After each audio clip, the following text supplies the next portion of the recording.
Alright everyone, today what we are going to study is the book of Genesis, specifically chapter 15. So let's grab our Bibles and our notebooks and just scroll over to Genesis 15. Here I am just picking up some of my favorite stationery. I did try to make it a bit of a color theme, but it doesn't always work and I do need to get myself some more colors. This is what I came up with, just some pens, a pencil, and definitely the highlighters.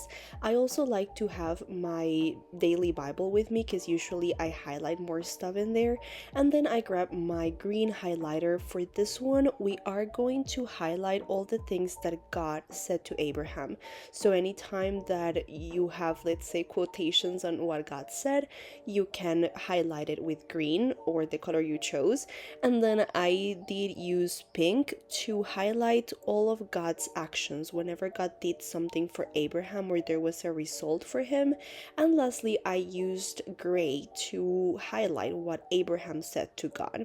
And I think I did use a little bit of yellow at the end just as a major highlight. And then I used this pink sticky note to write some outlines of the story. And first of all, chapter 15 verse 1 starts with the phrase "after these things," and I think it's interesting how Abraham might have thought how his life was possibly almost over and that, God's promise remained unfulfilled, because if you read on the previous chapters, he had gone through battles, he was already of an older age, and again, God's promise was nowhere close to being filled, and Abraham needed reassurance of this promise, and God came to talk about it. And we know that because it says the word of the Lord came unto Abraham, and it says that a couple of times. So how beautiful that God showed up for Abraham when he needed him, right? When he needed some reassurance. And that's what I'm writing here at the very top of the page. The word of the Lord came, because he comes when we need him, right? He is reliable.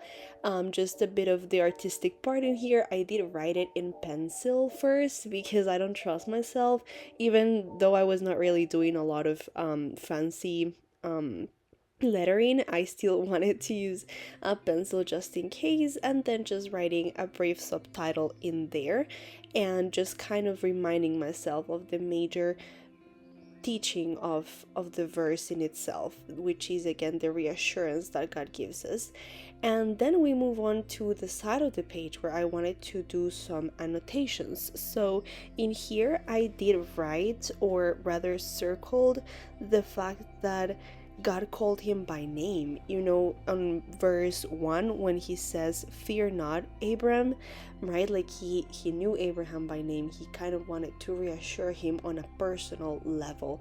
And I think that's what he does with us all the time, for sure. He shows up and he knows details about what we are going through.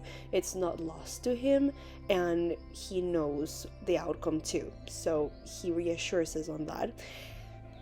I would say for this first part of the chapter, the main verse would be verse 1, because of what God says to Abraham. Not only does he say, "Fear not," but he also says, "I am thy shield and thy exceeding great reward," which to me are two very important reasons why he says "fear not."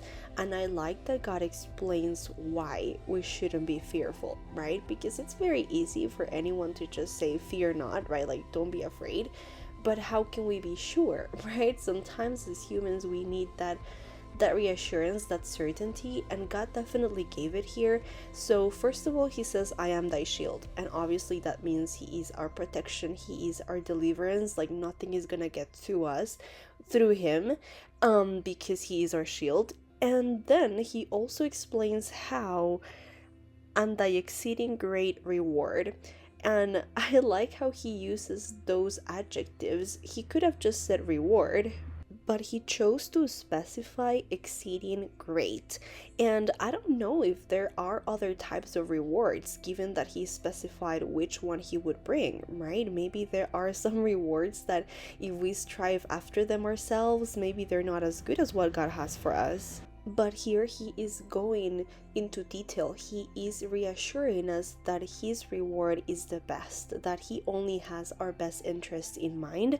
And overall, Jesus is not only our reward, he was careful to detail that he is it. He is the reward for us.